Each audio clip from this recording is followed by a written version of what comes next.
கோவில் திருவிழாவில் பக்தர்களின் தாகம் தீர்த்த இஸ்லாமியர்கள். கோவையில் மதங்களை கடந்த மனிதநேயம். கோவில் திருவிழாவிற்கு வந்த பக்தர்கள் நிகழ்ச்சி. கோவை துடியலூர் பகுதியில் அருள்மிகு அரவான் திருக்கோவில் திருவிழா ஒவ்வொரு 2 வருடத்திற்கு ஒரு முறை நடைபெற்று வருகிறது.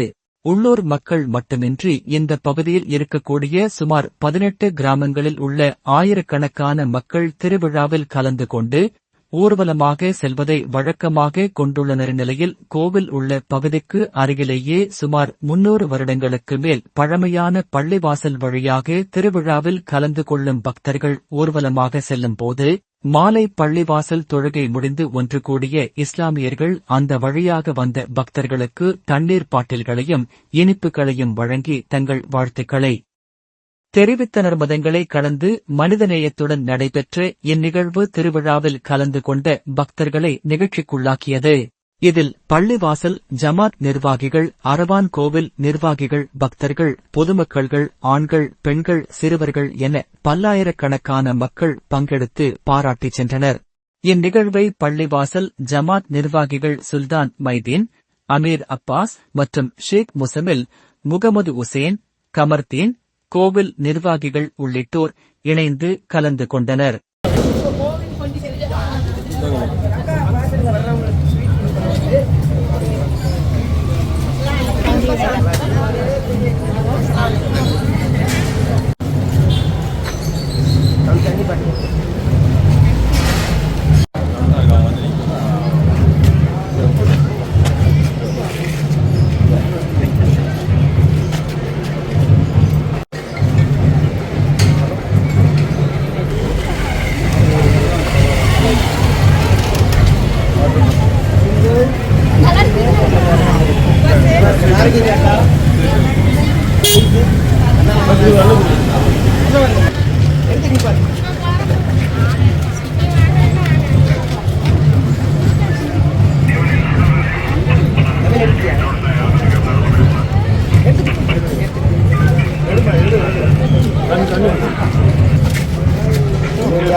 எனது பெயர் அமீர் அப்பாஸ், துடியலூர் பள்ளிவாசலுடைய செயலாளர்.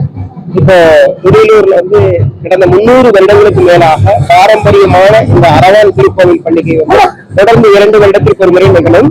எங்க பள்ளிவாசலும் திப்பு சுல்தான் காலத்திலிருந்து 300 வருடத்துக்கு முன்னாடி பாரம்பரியமான பள்ளிவாசல். இதே பாதை வழியாக தான் இந்த நிகழ்வு தொடர்ந்து நிகழ்ந்து கொண்டிருக்கக்கூடிய சூழலை இப்பொழுது கடந்த சில வருடங்களாக நாங்கள் இந்த கோவிலுடைய விழாக்களுக்கு வரக்கூடிய பக்தர்களுக்கு தொடர்ச்சியாக குடிநீர் பாட்டில்களும் இனிப்புகளும் வழங்கி அவங்களை கௌரவிச்சு பண்ணிட்டு இருக்கிறோம். அதனுடைய நிகழ்வாக இந்த வருடமும் அதே மாதிரி செய்தோம். இங்க இருக்கக்கூடிய அனைத்து இந்து மற்றும் இஸ்லாமிய மக்கள் ஒருதாய் மக்களை போன்று சமூக நல்லிணக்கத்துடன் நாங்கள் பழகிக்கிட்டு இருக்கிறோம். அதனுடைய மேலும் இதே போன்ற நிகழ்வுகள் கண்டிப்பாக தொடரும். எங்களுக்கு இடையில் எந்த விதமான மத வேறுபாடும் இல்லாமல் நாங்கள் பழகி வருகிறோம் என்பதை தெரியப்படுத்தியிருக்கிறோம்.